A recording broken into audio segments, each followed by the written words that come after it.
Estamos con el Juan Diego Villacrés. El Juan Diego es espírita. ¡Wow! ¿Qué es esto de ser espírita?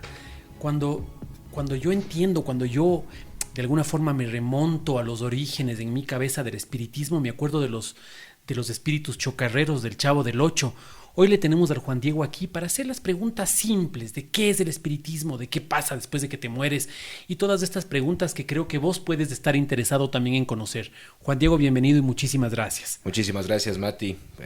Amigos, amigas, qué gusto poder saludarles desde aquí, desde este medio. Y pues difundir y compartir el conocimiento del espiritismo, una palabra muy estigmatizada, a veces que produce miedo, a veces que produce curiosidad, otras que produce morbo y otras que produce rechazo. Exacto. Antes de comenzar, quiero contarles que esta es la segunda entrevista que le hago al Juan Diego. La primera entrevista que le hago al Juan Diego y a Diego, que es un medium que ya vamos a ver en la siguiente semana. Las dos entrevistas se borran. Yo muy avergonzado porque se borraron las entrevistas, porque no es profesional que eso pase. Hablamos con Juan Diego, le ofrecimos disculpas y en el caso de Juan Diego y de Diego, dos personas que están dentro de la corriente espiritista, con la tranquilidad más grande del mundo, los dos dicen, espíritus traviesos, no pasa nada, hagámoslo de nuevo. Me quedé pensando en eso. Espíritus traviesos. Empecemos por el tema del espiritismo. ¿Es una religión? ¿Es una secta? ¿Es una filosofía? En términos sumamente sencillos, cuéntale a la gente lo que es el espiritismo. Bueno, el espiritismo, al no tener cultos, al no tener ritos, al no tener jerarquías, al no tener templos, no se configura como una religión. De hecho, el espiritismo está en contra de todo tipo de religión que manipule masas para conveniencia de los intereses de los líderes religiosos. Sin embargo, tiene efectos religiosos. Esto quiere decir que por el hecho de tratar de conocer a Dios, de hablar de la espiritualidad, de ser parte de una filosofía general espiritualista, tiene efectos religiosos con respecto a la conducta humana, a cómo proceder al amor, a la justicia, a la caridad, para tener un proceso de evolución no terrenal, sino netamente espiritual. Ok. Entonces vamos a entender al espiritismo como una filosofía. Totalmente, es una doctrina. Pero esta doctrina tiene tres características. Una de ser filosófica porque responde a las preguntas más importantes del ser humano, a las preguntas más existenciales que tenemos todos los seres humanos, que es quiénes somos, de dónde venimos y hacia dónde vamos. Por ende es netamente filosófica. Pero también es científica. Es una doctrina que fue experimentada en sus orígenes y gracias a esta experimentación científica, gracias al positivismo que estableció Comte, se genera un proceso de investigación que dura alrededor de entre 10 y 15 años. Entonces, todos los hechos y fenómenos que se han mencionado, pues son comprobados científicamente, inclusive hasta la actualidad, y gracias a la tecnología se ha podido verificar también este tipo de fenómenos. Pero sobre todo el espiritismo es una doctrina moral, porque más allá de la comunicación con seres espirituales o más allá de la mediumnidad como tal, el fin del espiritismo es hacer de los seres humanos seres mejores, evolucionar en el ámbito tanto individual como social. Ese es el fin fundamental del espiritismo. Para eso, pues, adquirimos la enseñanza de los buenos espíritus para ayudar a los espíritus inferiores, tanto encarnados como desencarnados. Ok. Entonces, resumimos.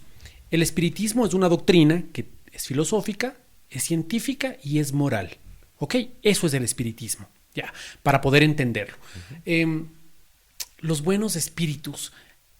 La vez pasada que Juan Diego estuvo aquí, nos dijo, viendo hacia atrás, ustedes no pueden ver al lado de atrás, pero está la sala, yo puedo ver la sala, y en un momento de la entrevista dijo, hay una señora que es de pelo blanco, pelo corto, que ¿te suena algo esta referencia? Le dije, no, pues nos está viendo, está sentada ahí y yo podía ver que no había absolutamente nadie. Me pareció curioso. Al siguiente día viene un medium y lo primero que hace al venir es sentarse en la sala. Le digo, por favor, esperamos aquí hasta poder armar todo. Y lo primero que dice es, hay una mujer aquí. Es una mujer que tiene pelo blanco, y nos cuenta las mismas características. ¿Quiénes son los espíritus? O sea, cuéntame esa parte que es una parte intrigante para las personas que nos están viendo, que coexisten con nosotros. Claro que sí. Los espíritus, según ellos mismos se autodefinen, son los seres inteligentes que poblamos el universo. Digo poblamos porque nosotros también somos espíritus que estamos en un proceso de prueba y expiación materializados en este planeta, en la Tierra. Somos espíritus encarnados, que todos, como todos los espíritus, tenemos un proceso de evolución y una escala, ¿no? Entonces, los espíritus somos son los seres inteligentes, pero ¿cómo ellos mismos se definen, no? Es como una chispa, es como una especie de luz imperceptible para los sentidos humanos, ¿no?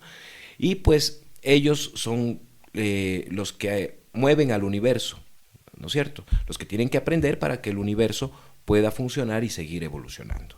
El espíritu es parte de la creación de Dios, porque se habla netamente de Dios, se tiene la certeza de su existencia, mas no todavía el detalle del misterio de la divinidad o el detalle de poder entender a Dios como tal. Eso es una característica solamente de los espíritus puros, que viven en total felicidad, pero no en una contemplación ociosa y eterna de estar ante la presencia de Dios, sino que ellos son los ministros, los mensajeros de Dios que hacen evolucionar el universo a nivel macro. ¿Vamos a llegar algún día a eso?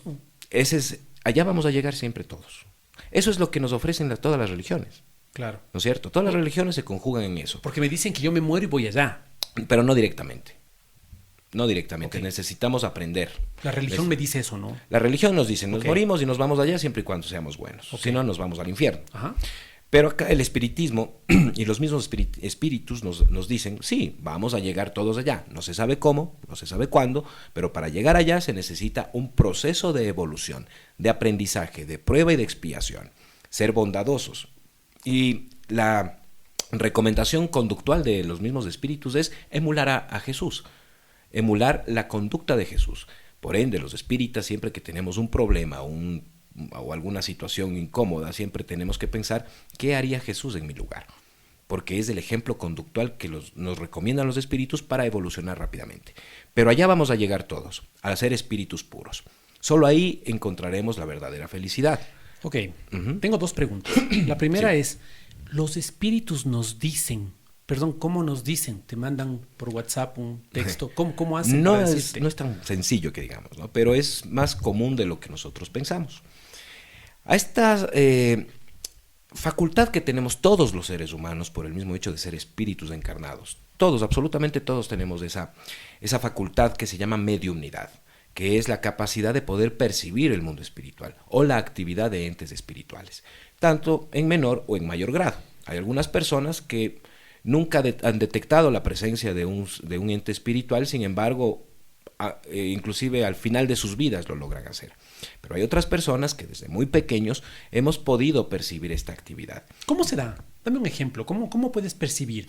Hay alguien que está del otro lado y dice, ¿cómo hago yo para percibir esto? ¿De qué me está hablando? Por ejemplo. Bueno, hay muchísimas formas de percepción, muchísimas formas de mediumnidad se llaman, ¿no? Hay mediumnidad desde las más simples, ¿no? Es sentir la presencia de alguien más cuando estamos solos, ¿no es cierto? El cambio de temperatura drástico de un ambiente templado o cálido a frío. Escuchar ruidos sin explicación alguna, movimiento de objetos, ¿no es cierto? Me queda claro. Hasta efectos inteligentes, es decir, lograr escucharles, lograr mirarles y lograr comunicarse como que estuviéramos comunicándonos con una persona que está viva. Perfecto. Así, ¿no? Perfecto. Entonces hay una cantidad de formas de mediumnidad que dependen netamente del medium, de su facultad desarrollada de mediumnidad y también de los espíritus. Cuando tú dices que se comunican con los espíritus, de esta forma te comunicas con los espíritus, quiero hacerte una pregunta. El tema Ouija, tal vez el acercamiento más cotidiano que tengamos como población a este encontrarnos con los espíritus, que además es un tema satanizado, claro, puede ser el tema de la Ouija. ¿Así se comunica uno con los espíritus? No necesariamente. A ver, Así como existen muchas formas y muchas manifestaciones de mediumnidad, también existen muchos métodos de poder comunicarnos. Al principio, cuando no teníamos todavía el conocimiento de cómo comunicarnos, empezaban a partir de las mesas voladoras. Estamos hablando más o menos de 1848 por ahí, en los Estados Unidos y en Europa, específicamente en Francia. Entonces se reunían personas que decían en esa época poder comunicarse con los muertos, cosa que después fue desmitificado porque lo único muerto es el cuerpo, el espíritu tiene vida eterna. Entonces se comunicaban con aquellas personas que habían desencarnado. Y para poder comunicarse se acordaban o se convenían ciertos mecanismos. Por ejemplo, si hacía una pregunta y la respuesta era sí, entonces se elevaba la mesa. O también la tiptología, es decir, un golpe sí, dos golpes no. Después se cambió eso por códigos. Cada letra tenía un número de golpes.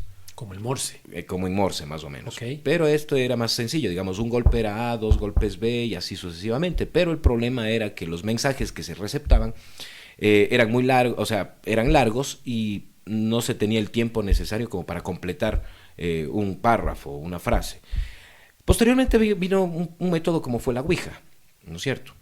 Que es la combinación de dos palabras, la alemana y la francesa. Oui, que es sí en francés, y ya, que es sí en ¿cómo se llama? En alemán. Entonces estamos hablando del juego, entre comillas, del juego del sí.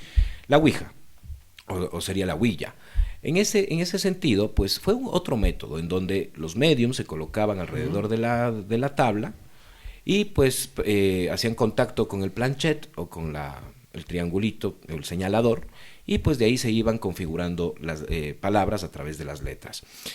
Pero posteriormente se dieron cuenta que había otra forma de comunicarse muchísimo más eficaz, que eran los dos mediums un poquito más avanzados, que eran los medios psicográficos y los medios psicofónicos.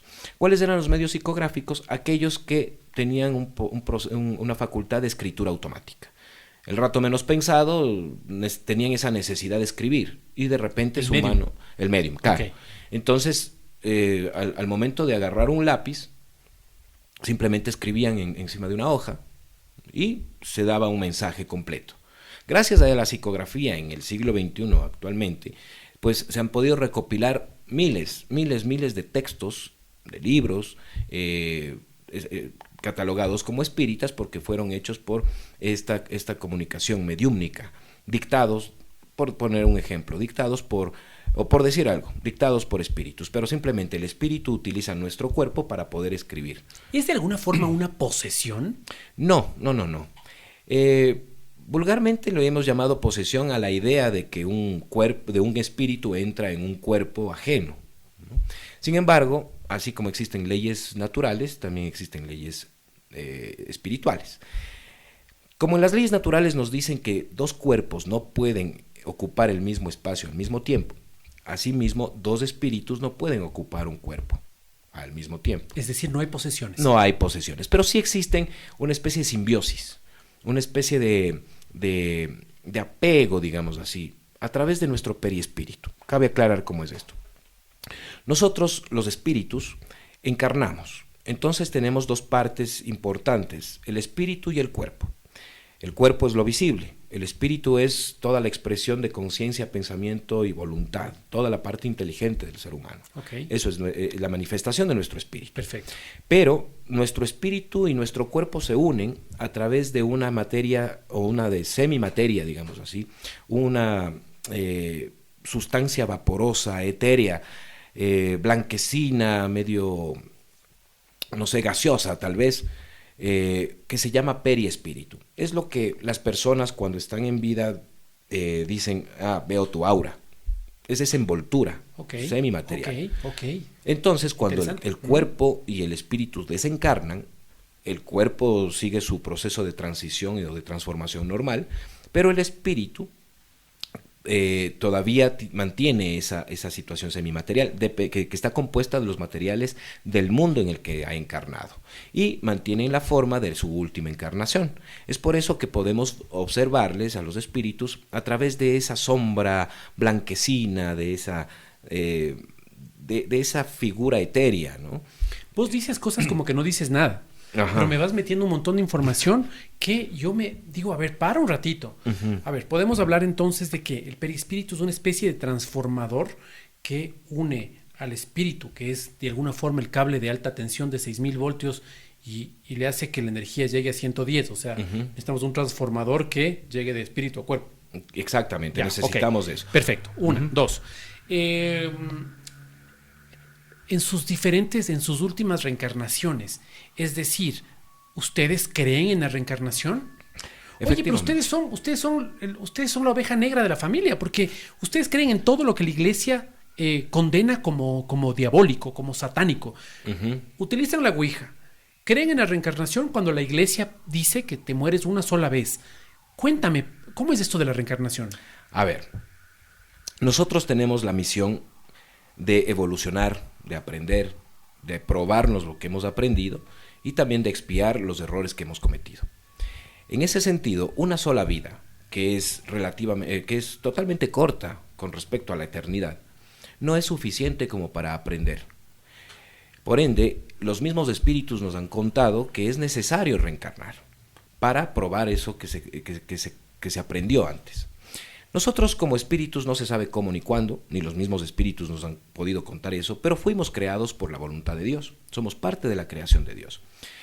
Definiendo a Dios como la inteligencia suprema, causa primera de todas las cosas.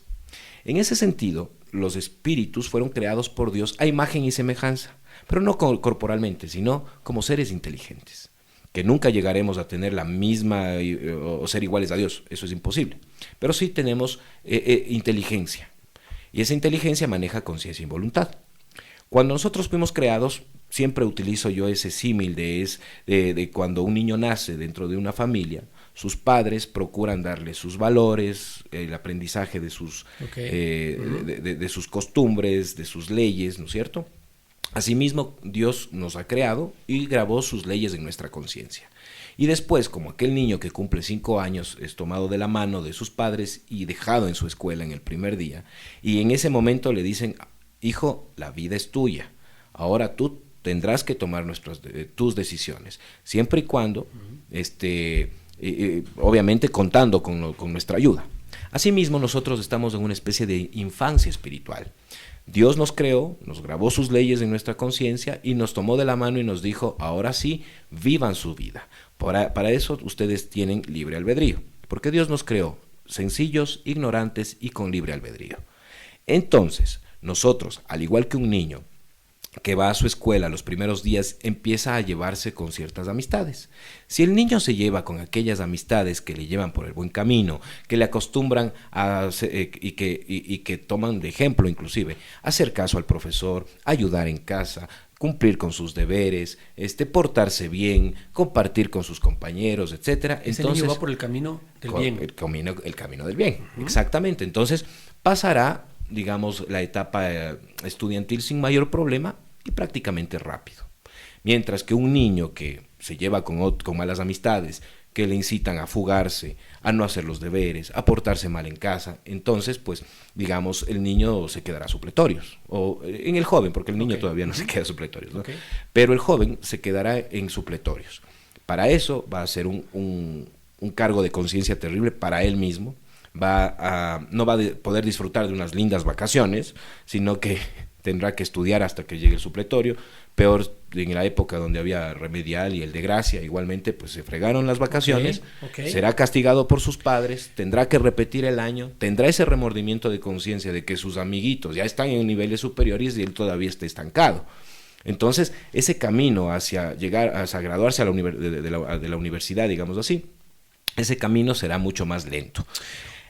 Entonces, termino la idea con respecto a eso. Entonces, así mismo somos nosotros. Dios nos crea, nos graba sus leyes en su conciencia y nos dicen ahora la vida es suya. Si el espíritu toma buenas acciones desde el comienzo, pues tendrá un progreso mayor, más rápido. Pero la mayoría de seres humanos, por no decir todos los que encarnamos aquí en esta tierra, hemos tenido una mala decisión original que ha dado lugar a otras malas decisiones. Ese es el famoso pecado original.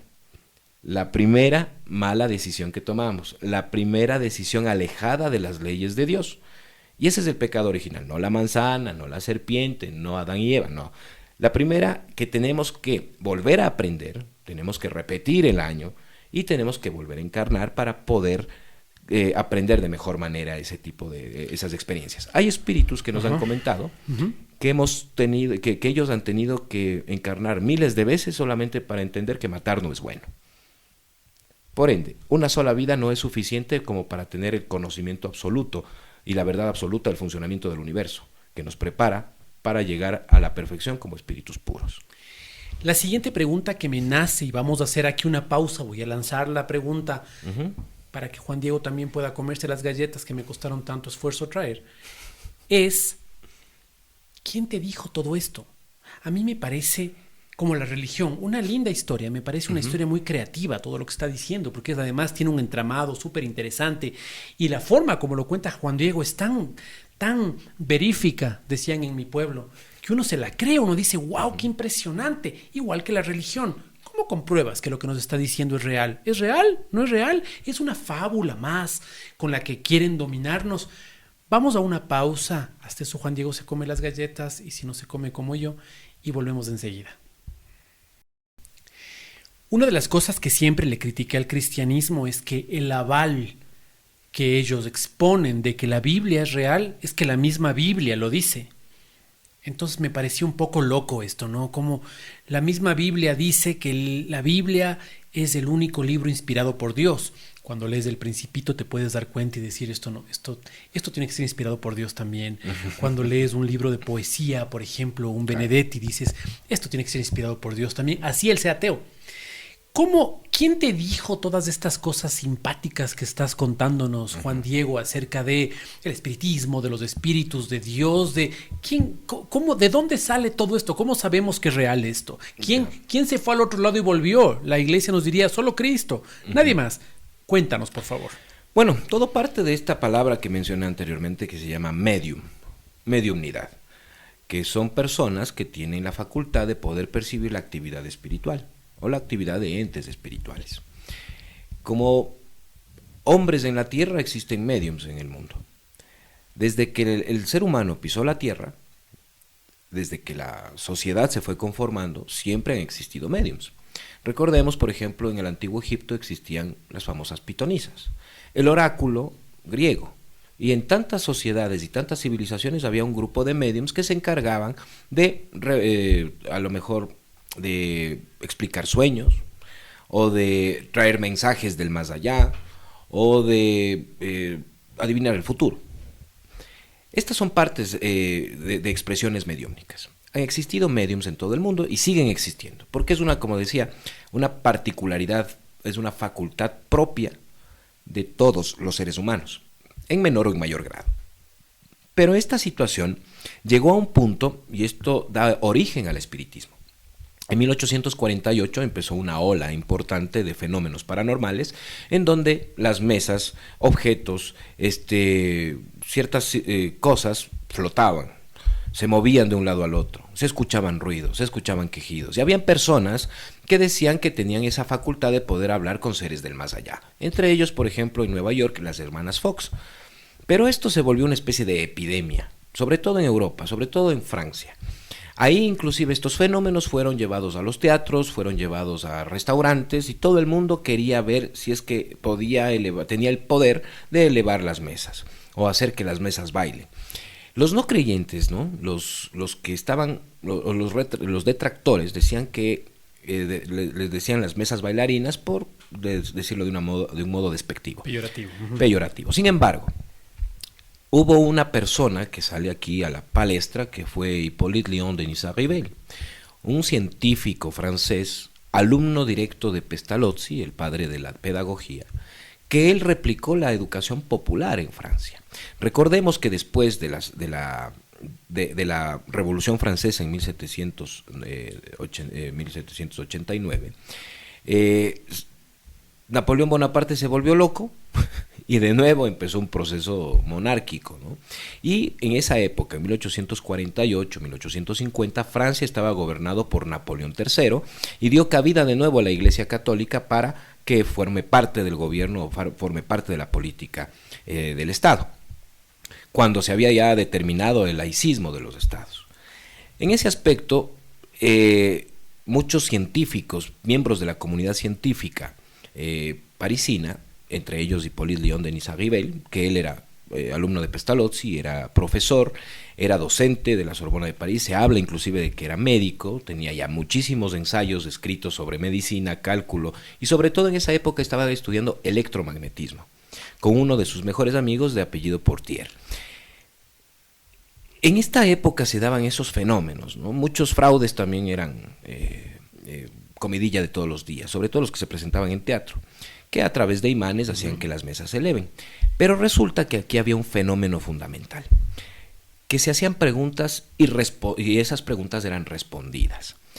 Y esas preguntas eran respondidas más allá del conocimiento propio de las personas que estaban en esas reuniones, de estos médiums. Sobre todo cuando se trataba de personas que vivieron anteriormente y estaban parientes que podrían confirmar aquellas circunstancias que iban más allá del conocimiento de esos médiums. Habían preguntas inteligentes y habían respuestas inteligentes que también iban más allá de los conocimientos de esas personas, porque muchas veces eran personas no tan cultas o que eran cultas en determinados temas. Eso le llamó la atención a Portier, que con Léon Denis Arribel estudiaban electromagnetismo y dijeron, bueno, o sea, investiguemos esta situación. Entonces, como Hippolyte Léon Denis Arribel, una persona escéptica, ¿no? Una persona positivista que decía, no, pues para crear ciencia es necesario la experimentación. Eso viene de Descartes, el método científico. El positivismo establecido por Comte y lo que dio lugar al cúmulo de conocimientos que se empezaron a dar ya en esa época y a ser libres porque ya no teníamos ese oscurantismo religioso.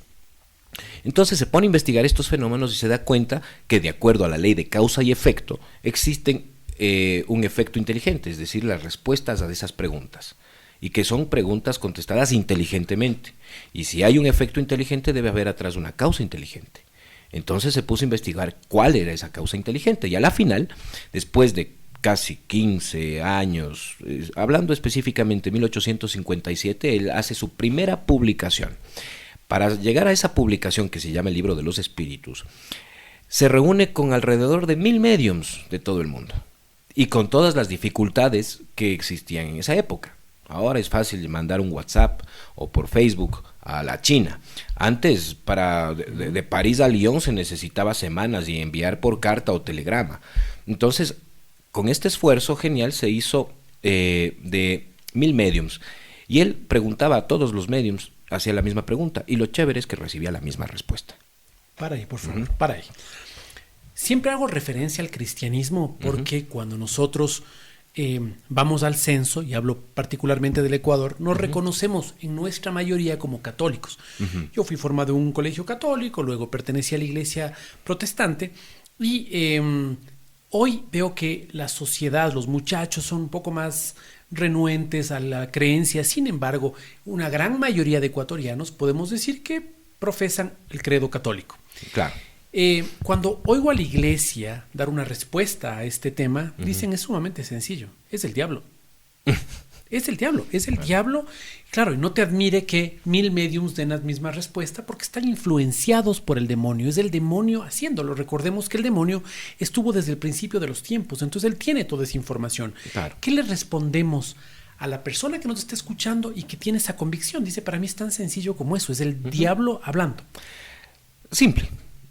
Si fuera un acto del diablo, el diablo no incitaría a los seres humanos a actuar bien, a ser bondadosos, caritativos y justos, ¿no? No recomendaría la conducta de Jesús como el ejemplo de todo ser humano. Pensemos en el diablo como un jugador de ajedrez. Ajá.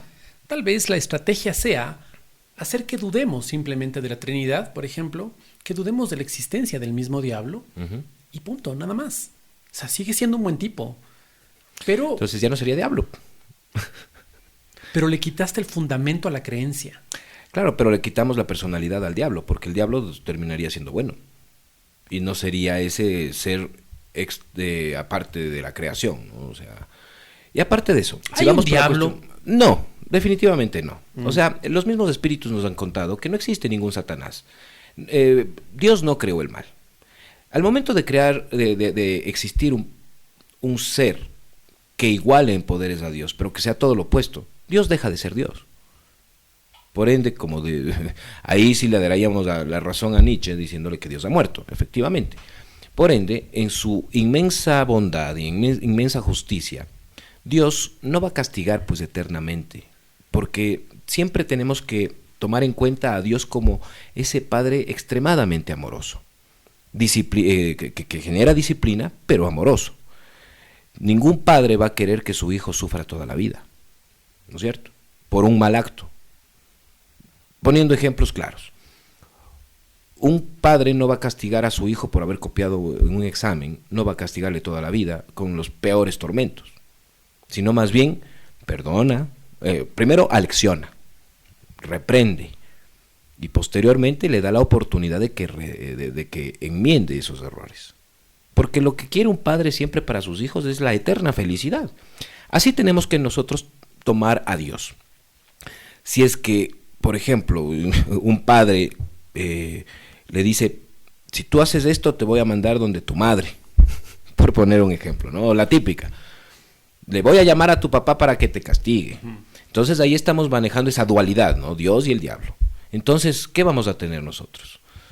Un ser igual, pero en ese momento, al existir un ser igual a Dios, Dios dejaría de ser Dios. Ok, entonces vamos a bajarle el tinte filosófico a esta conversación, ¿ya? ¿Puedo reencarnar en un perro? ¿Puedo morirme y reencarnar en un...? ¿Por qué? El universo... los hinduistas, ¿no? Claro, eso creen los... Es que esa es la cosa, la diferencia entre las creencias y las certezas.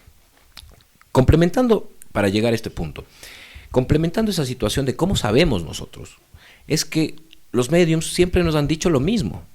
Los espíritus se han comunicado con los médiums para decirnos exactamente lo mismo. Entonces faltan médiums en la India. No, existen, pero el problema radica en que, como somos seres humanos, somos espíritus inferiores, entonces tratamos de obtener esa información a nuestra conveniencia o la malinterpretamos. Si nosotros vemos la Biblia, si nosotros vemos el Corán, si nosotros vemos el Bhagavad Gita, todos nos dicen lo mismo: amor, justicia y caridad. Ama a tu prójimo como a ti mismo. No hagas a otros lo que no quisieran que te hagan a ti. En eso se resume todas las enseñanzas religiosas. Y la mayoría de enseñanzas religiosas vienen de procesos mediúmnicos.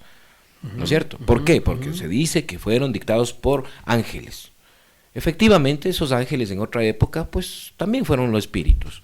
Son aquellos espíritus puros o aquellos espíritus bondadosos o aquellos espíritus superiores que nos dan enseñanzas directas. En este sentido, Kardec preguntó, o Kardec, que es el mismo Hippolyte Léon Denis Rivel, que cuando publicó sus estudios se puso el seudónimo de Allan Kardec por una circunstancia netamente de homenaje hacia la vida espiritual. Okay. Entonces, Kardec justamente nos dice eso.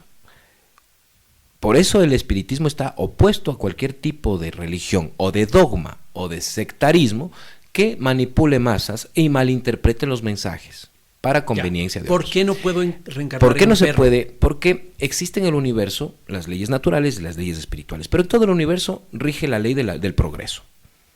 La ley del progreso nos dice que todo avanza, todo evoluciona, nada retrocede. Puede quedarse estancado un tiempo, pero siempre va a progresar. Por ende, el espíritu que encarna a un animal está en una infancia espiritual muy, muy, muy temprana. Es decir, el animal maneja una situación de inteligencia instintiva, otro tipo de inteligencia, que le permite subsistir, que le permite sobrevivir, que le permite reproducirse. Sin embargo, no tiene conocimiento, ni conciencia, ni voluntad de sus propios actos. Por ende, son espíritus que están recién aprendiendo. Y en ese aspecto nosotros, que ya logramos desarrollar esa conciencia espírita, ¿no es cierto?, esa conciencia espiritual de la inteligencia del espíritu, ya tenemos nuestra conciencia y nuestra voluntad y por ende respondemos por ella. Tenemos una responsabilidad al actuar, tanto con nuestro espíritu y nuestro cuerpo. Por ende, no podemos retroceder a tener una conciencia netamente instintiva. ¿Me estás queriendo decir que en algún momento pudimos haber sido animales? Exactamente. No se sabe desde cuándo los espíritus encarnan o en qué encarnan, Pero sí estamos seguros que muchas veces hemos empezado a reencarnar en plantas, en animales, en átomos inclusive se habla por ahí. Y en ese sentido, pues, la misma Tierra ha dado albergue a diferentes especies de animales que ahora ya no existen, a diferentes manifestaciones de vida. Y esos espíritus que estaban en esa frecuencia, digamos, evolutiva, encarnaban en esos animales. Pero no solamente aquí en la Tierra, sino en varios planetas alrededor del universo. La cultura popular dice, él es un espíritu viejo. Y las madres, que son súper chinchosas, suelen decir que yo aprendo mucho de mi hijo es un espíritu viejo, él es muy sabio, mi hijo, para todas las madres, guau, es inteligente, ¿no? Entonces, él es un espíritu viejo. ¿Cómo sabes si un espíritu es joven o es viejo? ¿Cómo lo sabes? Eso no se sabe, pero tampoco tiene utilidad, porque podemos hablar de espíritus muy viejos que no han aprendido nada, pero podemos hablar de espíritus jóvenes que han aprendido un montón. Por eso yo te decía que era importante hacia dónde se va pegando la primera decisión del espíritu recién creado, si hacia el bien o hacia la ignorancia del bien. Entonces, si es que estamos hablando del bien, ten por seguro que no están encarnados acá. Pero sí existen espíritus un poquito más adelantados. Y ahí viene también la comprobación de la reencarnación, porque nosotros podemos observar niños que vienen con ideas innatas, que no han aprendido en absolutamente nada en su hogar. Por ejemplo, un hogar en donde la música y el arte ha sido totalmente repudiado. De repente un niño de 3, 4 años empieza a ejecutar instrumentos, empieza a cantar, empieza a tener nociones de... Y actualmente inclusive esas ideas innatas son recordadas de vidas anteriores por niños hasta los 5 años, en donde prácticamente se borra. Hay casos muy importantes que podemos analizar, que han salido a la luz, que han sido investigados y comprobados, de niños que decían, yo me acuerdo cuando yo morí en mi otra vida, yo recuerdo quiénes eran mis padres, yo recuerdo dónde vivía antes, yo recuerdo quiénes eran mis hermanos, y yo sé que ustedes ahora son mis nuevos padres, y yo estoy seguro que ustedes están aquí para ayudarme a crecer otra vez. Ha habido niños, y el caso que yo recuerdo, tenía un niño, ¿no?, que yo le estaba enseñando, que quería enseñarle a sumar, a restar, a leer y a escribir.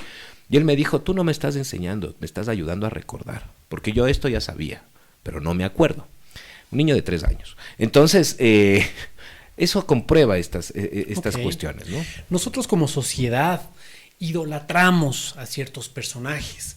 Por ejemplo, un Bill Gates, un George Soros, personas con muchísimo poder, con mucho dinero, personas con mucha influencia política. ¿Esos son espíritus viejos? ¿Podemos decir que son espíritus viejos? ¿Un millonario, no? No. Más bien es un espíritu que se está enfrentando a una de las peores pruebas que existe en esta encarnación, que es la fortuna. Es de las peores pruebas. Es de las peores pruebas. ¿Por qué es una prueba la fortuna? La fortuna es una de las peores pruebas por el hecho de que nosotros tenemos que dejar de ser espíritus inferiores. ¿Cuándo somos espíritus inferiores? Cuando tenemos apegos al poder, apegos al dinero, apegos a lo material, a lo mundano, a los placeres instintivos inclusive. Cuando nosotros evolucionamos ya dejamos y no nos importa la materia como tal. Lo que buscamos es la evolución espiritual, porque sabemos que nuestra casa primigenia es el mundo espiritual. Acá es netamente circunstancial. Y en ese aspecto, la espiritualidad genera en las personas la fortuna para que con esos recursos puedan experimentar o probarse de mejor manera la caridad, la justicia y el amor. Pero como espíritus inferiores lo que hacemos es todo lo contrario. Tratar de acumular más, pensando que con eso vamos a ser mejor recibidos en el mundo espiritual. En ese sentido, la belleza también podría ser una prueba sumamente dura. Totalmente de acuerdo. Te aleja de Dios.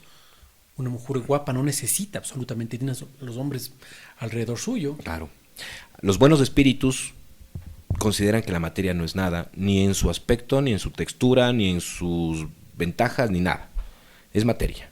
A la final la materia se descompone. Lo importante es el espíritu.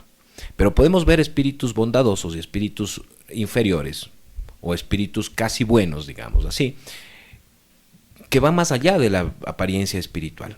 Por ejemplo, podemos ver mujeres u hombres totalmente bellos físicamente, pero que emanan esa energía negativa, ¿no? que vemos que son avaros, que vemos que son egoístas, y que simplemente en su rostro se maneja esa situación fea, ¿no? esa mala vibra, como decimos. Pero también podemos ver seres humanos que físicamente no son tan bonitos, no son tan estéticos, pero tienen algo que reflejan en su rostro esa bondad que le hacen ser bello, ¿no es cierto? Entonces podemos identificar en eso esa evolución moral del espíritu. Por ende, no es muy relativo si es un espíritu viejo o un espíritu malo, como te digo, o un espíritu nuevo. Es muy relativo aquello, como te digo, hay muchos espíritus tan viejos que no han aprendido sus lecciones, más bien han aprendido otras mañas. Y hay espíritus jóvenes que tienen muchísima más evolución que un espíritu viejo. Vamos a hacer una pausa más para entrar al tercero y último bloque. Sin embargo, quiero entrar dejando una pregunta en el aire, y es acerca de la bondad de Dios. Cuando Juan Diego nos habla acerca de que somos espíritus, y yo puedo ver las cosas de manera global, de manera más ampliada, ya no somos niños, adolescentes, mayores, es decir, puede ser que el niño en una vida anterior haya adquirido muchísimo más conocimiento moral que yo, y puede ser que, o sea, evidentemente quiero explicarme bien, bajo nuestra vista material, siempre el sufrir de un niño va a ser para nosotros un cuestionamiento de la bondad de Dios, por ejemplo, ¿no? ¿Por qué los niños sufren? ¿Por qué un niño nace con discapacidad? ¿Por qué Dios, si es tan bueno, permite que un adulto lo viole? ¿Por qué?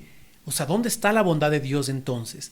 Volvemos con esa pregunta y volvemos con esta línea de conversación acerca de la bondad de Dios y cómo se va dando este proceso en el campo espiritual, porque hay muchas personas que utilizan esta doctrina de Epicuro para decir, por estas razones es que no creo en Dios, porque no puedo entender cómo Dios permite que los niños se mueran de hambre, por ejemplo. No vayamos del África, vamos aquí.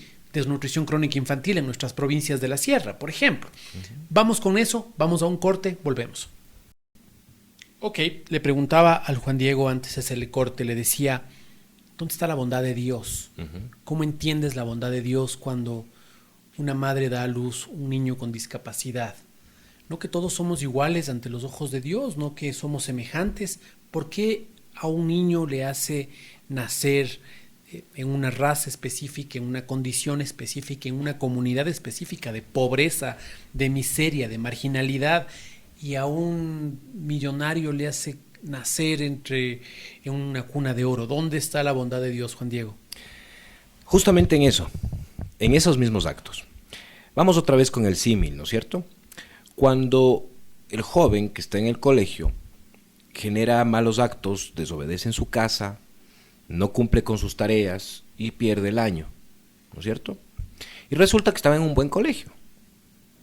Digamos, estaba en el colegio Benalcázar, ¿no es cierto? Y no es por falta de capacidad, sino que simplemente era por una rebeldía infundada y atenta contra sí mismo, contra sus padres, y empieza a tener actitudes de su vida malas. Entonces, no sé si recuerdas, en esa época existían colegios de castigo. Colegios de castigo, claro. Entonces te quitaban del colegio Benalcázar porque ya no podías entrar a repetir el año en ese colegio, y te ponían en esos colegios como el Max Planck, el Proyecto 2000. Saludos, ¿no? Gente del Max Planck. ¿No es cierto? Claro. O te mandaban al colegio fiscal, ¿no es cierto? Claro.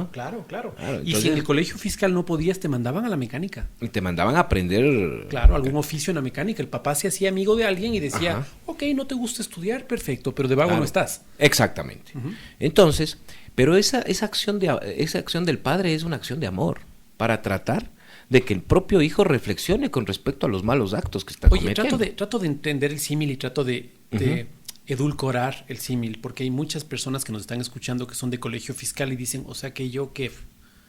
No. ¿Qué te digo? En ese sentido, en el colegio fiscal la supervivencia es tenaz. Primero porque ya no tienes la exclusividad, digamos, porque son muchísimos estudiantes. Claro.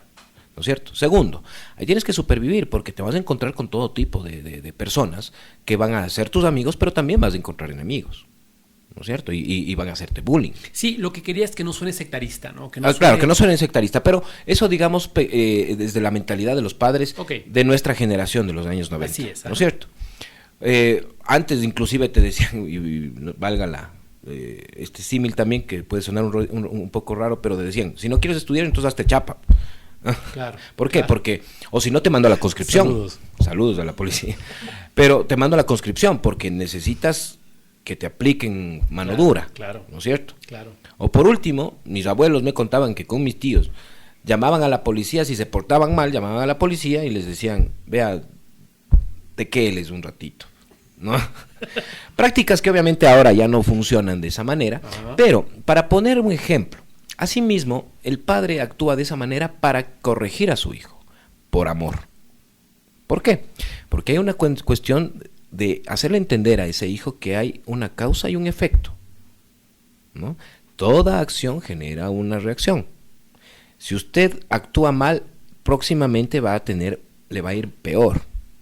Entonces Dios, ya en el ámbito espiritual macro, hace prácticamente lo mismo. Si usted es pobre, es porque en otra vida hizo mal uso de su fortuna. Por eso te decía que la fortuna es la peor de las pruebas. Toda la gente que hemos sido, que estamos en la miseria, es porque hicimos mal uso de nuestra fortuna. Hablaste de dos cosas. La ley del talión. Ajá. Hablaste de expiación y hablaste de prueba. Expiación, claro, para las personas que nos están viendo, es la consecuencia de. Ajá. ¿No es cierto? Y la prueba es esta cosa que yo no me merecía, sin embargo, de alguna forma yo la elijo, debo entenderte así. Exactamente. Yo elijo esta condición para poder superarme. Y esta condición, esta prueba que yo elijo puede ser mi misma discapacidad, tal vez. Exactamente. Ahí exactamente se aplica la ley del talión. Ojo por ojo, diente por diente. Cosa que si tú en otra vida le quitaste la vista a alguien, ten por seguro que vas a venir ciego la próxima vida, ¿no? Si tú hiciste mal uso de tu fortuna, vas a venir pobre la siguiente vida. ¿Por qué? Porque justamente nosotros en el mundo espiritual planificamos nuestra venida. ¿Y qué es lo que nosotros tenemos que aprender? ¿Dónde tenemos que aprender? ¿Quiénes van a ser nuestros guías? En este sentido, nuestros padres. La situación económica, cultural, social en la que nos vamos a desenvolver para cumplir estas pruebas. ¿Estás diciendo que yo elijo quiénes van a ser mis padres? Totalmente de acuerdo.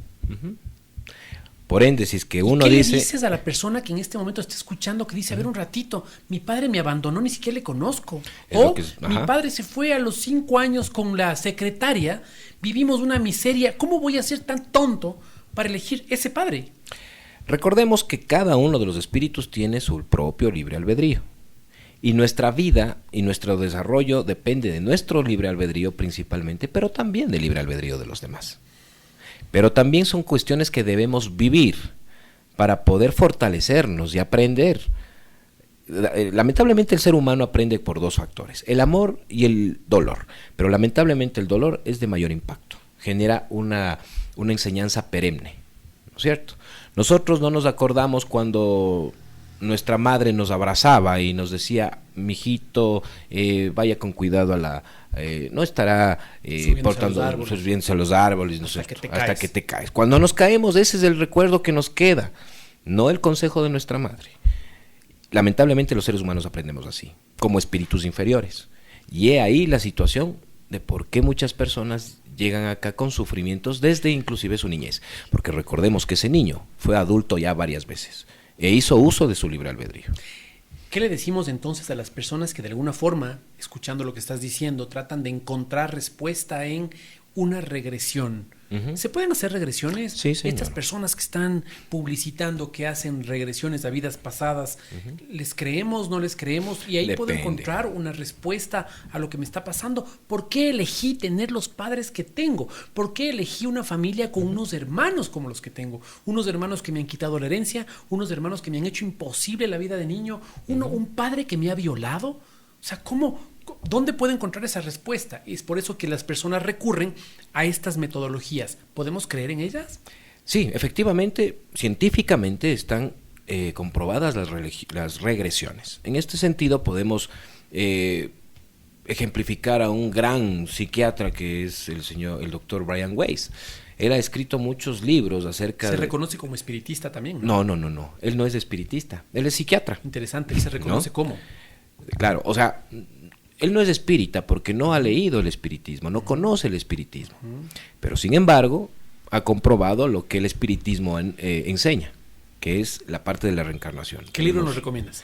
Un libro que es muy bonito, se llama Muchas vidas, muchos maestros. Perfecto. Y otro que se llama Lazos de amor. Perfecto. ¿No es cierto? Perfecto. En donde se habla de que él descubre que en otras vidas dos personas que tenían problemas individuales tenían ya algo en común, que coincidencialmente, que no fue coincidencia, fueron pacientes de él. Y él logra presentarles, ¿no es cierto? Ellos ya tenían historias en otras encarnaciones juntos, que quedaron inconclusas. Y él logra presentarles a estos dos pacientes y encuentran la felicidad en compañía del otro. A ver, ¿quieres decirnos también, quieres decirnos con esto que la pareja que en este momento nos acompaña, o qué parejas que tuvimos, ya compartimos una experiencia anterior? Todas las personas con las que nos involucramos en nuestra vida, así sea para darles la hora, ya tuvimos relaciones de diferentes índoles en otras encarnaciones. Las posiciones sociales, ¿no? Las posiciones en las que nosotros nacemos son las que cambian. Por ejemplo, muchas veces puede darse el caso de que nuestra pareja resultó en otra vida ser nuestra madre o nuestro padre. O resulta que nuestra madre fue alguien que teníamos enemistad en otra encarnación. Ahí vienen también las pruebas. Por eso nosotros escogemos quiénes van a ser nuestros padres, cuál va a ser el medio. Es bizarro lo que me estás diciendo, porque claro, frente a mis ojos humanos, yo tengo a mi madre en este momento por la que siento este amor sacrosanto. Imaginarme que antes fue mi pareja y con quien tuve actividad sexual me parece bizarro. Claro, es que vemos desde el punto de vista mundano, pero hay que considerar que el espíritu no tiene sexo, el espíritu no tiene ese instinto de reproducción, ¿no es cierto? Nosotros, es como los prejuicios actuales, o sea, nosotros entre comillas satanizamos a la comunidad LGBTI por el hecho de que pensamos en ellos no como seres humanos que se aman, sino desde el punto de vista sexualizado. Y ese es el problema, ¿no es cierto? Sin embargo, si nosotros ampliamos nuestra mente, nuestros horizontes y nuestra vista hacia lo largo de la eternidad, nos vamos a dar cuenta de muchas cosas, como por ejemplo estas relaciones. Te voy a dar un caso. Resulta que hay un femicidio. El esposo mata a su esposa. Okay. Cuando la esposa muere, ¿no? Inmediatamente, y va al mundo espiritual con tristeza y con venganza. Porque obviamente pues tiene esa tristeza de que el ser que quería, el ser que amaba, le quitó la vida. Pero se da cuenta de que existe vida más allá. Pero tiene esa venganza porque dice, no, pues, o sea, me decías que me querías y me matas, ¿no? Claro. Y va a estar tratando de obsesionarle a él. Cuando esta persona, sea la circunstancia que sea, desencarna, se va a encontrar inmediatamente con ella. Y ahí va a recordar los feos momentos que tuvo que pasar y toda la cosa, y ella le va a hacer acuerdo de toda esa situación. ¿Y qué es lo que dice el Padre amoroso? A ver, hijitos, se me van a componer aquí, ¿no es cierto? En el mundo espiritual todos somos hermanos. Entonces, no quiero que se peleen entre hermanos. Por ende, tienen que aprender a amarse incondicionalmente. Entonces, ¿qué vamos a hacer? Vamos a hacer una planificación en donde, en un escenario de encarnación, se practique el amor filial, ese amor verdadero. ¿Cuál es el amor más verdadero que el ser humano conoce? El de un hijo a su madre, ¿no es cierto? Okay. En ese caso, a él van a hacerle nacer como mujer antes, y ella va a ser madre de ella, de la persona a quien mató. Pero tú dijiste hace un rato que uno escoge la familia. Claro, pero también en virtud de la razón que tú tienes. Entonces les dice, a ver, la planificación espiritual, porque hay una jerarquía espiritual, ¿no es cierto? Okay. Entonces, si es que no quieres, te obligan también, ¿no es cierto? Nosotros les aconsejamos que sea de esta manera, para que aprendan esto. Y uno se dispone a hacerlo. Así podríamos de alguna forma explicar estos choques madre-hija, madre-hijo, padre-hija, padre-hijo, hermana. La paternidad es una de las pruebas importantes de los espíritus encarnados. ¿Por qué? Porque tú tienes la responsabilidad de guiar en el progreso a otro espíritu, ¿no es cierto? Por ende, es una responsabilidad fuerte y que puedes perder esa prueba si es que tu hijo no sigue los caminos del bien. Cuando eres un padre que se dedica más a conseguir el éxito profesional y lo mundano para tener lujos y darles a tus hijos todo lo que quieren, menos esa guía moral importante. Pensemos en el padre que aconseja al hijo a saltarse partes de la ley para poder llegar a los objetivos más rápido. Exacto. Pensemos en el padre que inicia a su hijo en un prostíbulo. O sea, pensemos en las cosas que nosotros mismos como seres humanos estamos haciendo todo el tiempo con nuestros hijos sin darnos cuenta de que nosotros somos los encargados de, por eso de alguna forma la cultura popular dice, los hijos son prestaditos. Totalmente. Entonces, con este préstamo que estamos haciendo ahora, ¿no? Hay personas que podrán decir, un ratito que tengo que darles un mejor futuro. Por eso trabajo de sol a sol y no les veo y a ellos les cría el viento porque les estoy dando un mejor futuro. La pregunta sería, ¿le estás dando un mejor futuro? Ahí está la situación. Juan Diego, yo te hago una pregunta. Pregunta. Hay en este momento, esta entrevista seguramente va a generar, a suscitar que alguien diga, me interesa este tema. ¿Cómo me acerco al espiritismo? ¿Hay una organización? ¿Se reúnen? Ya nos dijiste que no son una religión, es decir, no tienen un culto, no tienen una misa, no tienen... No, ¿dónde? ¿Cómo hago para conocer más con respecto al espiritismo? Claro que si una persona... Bueno, primero que nada, las personas que más se interesan por el espiritismo son personas que buscan varias cosas. Primero, consuelo. Saber qué pasa después de la muerte cuando han perdido a un ser querido. Esas son la mayoría de personas que van hacia el espiritismo. Segundo, morbo, curiosidad, ¿no es cierto? Pero esas personas, pocas son las que persisten, porque se dan cuenta que no es nada de lo que uno se imagina que Hollywood nos trae, ¿no? Que uno empieza... Flaco favor, ¿no?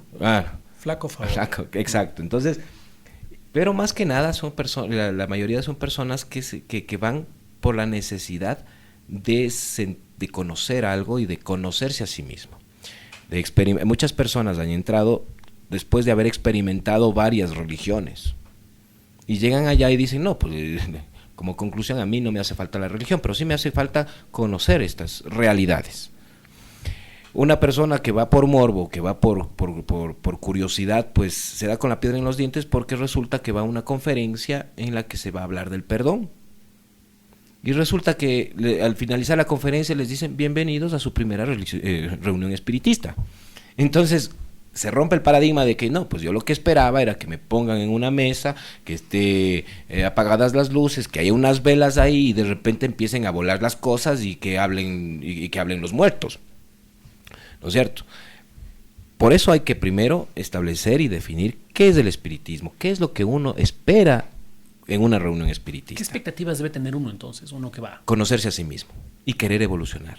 Eso es lo principal. Querer aprender a conocerse uno mismo y a practicar el amor, la justicia y la caridad al 100%. Porque a diferencia de la religión, acá no tenemos la certeza de que si tú actúas mal, como consecuencia vas a tener ciertos tormentos. Tormentos no eternos. Tormentos que te aplicas tú mismo, que son los peores. No que te aplica el diablo ni los demonios que te van a hervir en la quinta paila o vas a sufrir las llamas, no, vas a sufrir esos tormentos morales de no haber cumplido con tu deber y no haber cumplido con algo que tú mismo te propusiste y cada vez lo vas a ver más lejano, estancado, pero no retrocedido, eso sí. Eso es el peor tormento que uno tiene, enfrentarse a uno mismo. Y si uno quiere conocerse, pues el espiritismo es una de las formas más hermosas de poder conocer el universo, el mundo, a Dios y sobre todo a uno mismo y a su sociedad. Y esa es la cuestión. Ahora, ¿cómo uno empieza? ¿Cómo? Es fácil. Ahora la tecnología nos ha puesto al alcance de todos, pues, esa información. Yo siempre recomiendo que vayamos por la parte teórica antes de ir a la práctica. Okay. La parte teórica se encuentra determinada en las obras de Allan Kardec, que fue, como les digo, el seudónimo de Hippolyte Léon Denis Agrivel. Y antes de nada hay un librito chiquitito que se llama El espiritismo en su más simple expresión, que te habla justamente de cómo nace el espiritismo, qué pasaba en esa época de 1848 a 1857, cuáles son las obras principales en las que se basa el espiritismo, qué es el espiritismo como tal, y las enseñanzas de los espíritus en síntesis hacia los seres humanos. Para profundizar esto pasamos al siguiente orden, que es el principal libro, la parte filosófica, que es el libro de los espíritus, en donde contiene 1019 preguntas hechas por Allan Kardec a los espíritus a través de diversos medios.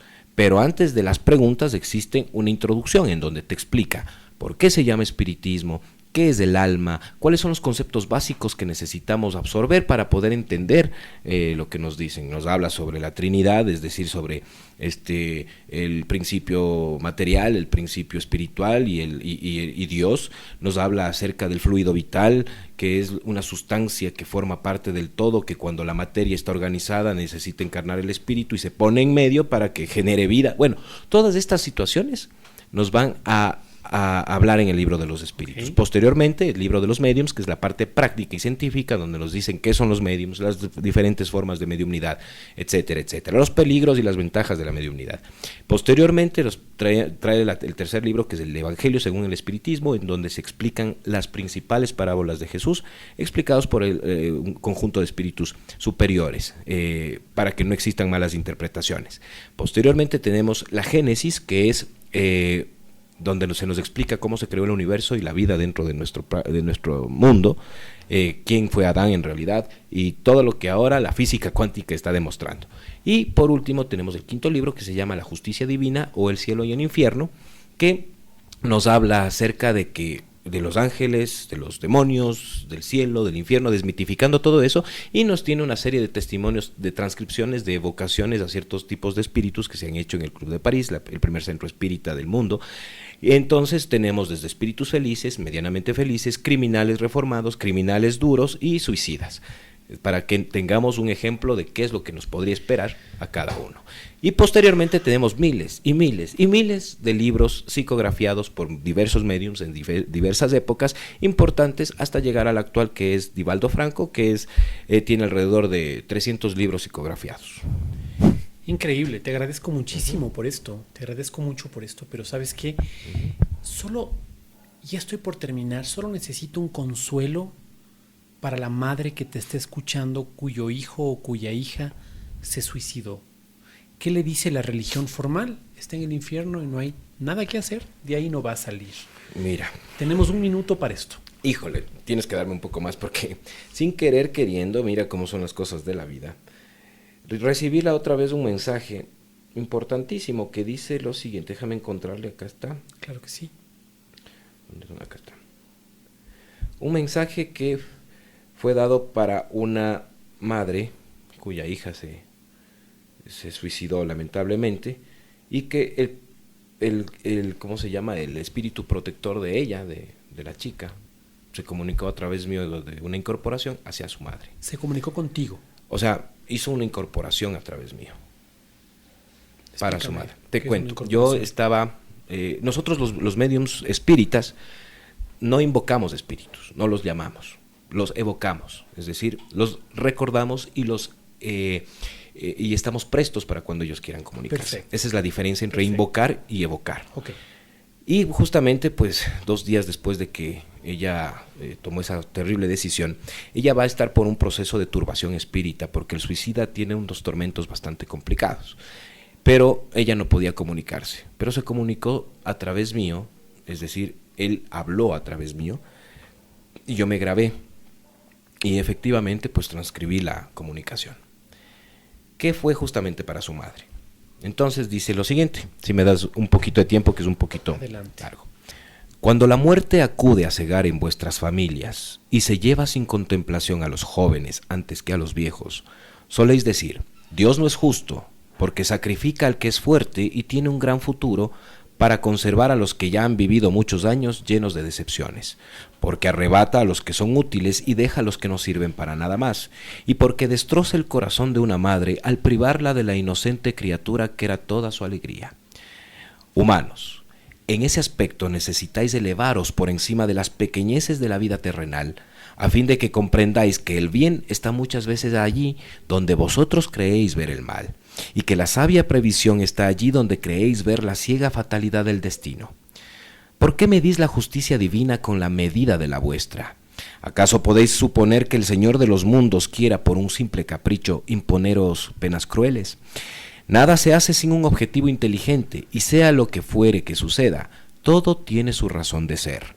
Es una terrible desgracia, decís vosotros, que una vida tan llena de esperanza haya sido truncada tan pronto. ¿De qué esperanza habláis? ¿De la tierra, donde el que se fue había podido brillar, abrirse camino y hacer fortuna? Siempre esa mirada estrecha que no puede elevarse por encima de la materia. ¿Sabéis cuál habría sido la suerte de esa vida tan llena de esperanza según vuestra opinión? ¿Quién os dice que no estaría saturada de amargura? ¿Acaso no tomáis en cuenta la esperanza de la vida futura a tal punto que preferís la de la vida efímera que arrastráis en la tierra? ¿Acaso suponéis que vale más ocupar una posición elevada entre los hombres que entre los espíritus bienaventurados? Regocijaos en vez de quejaros, cuando sea grato a Dios retirar a uno de sus hijos de este valle de miserias.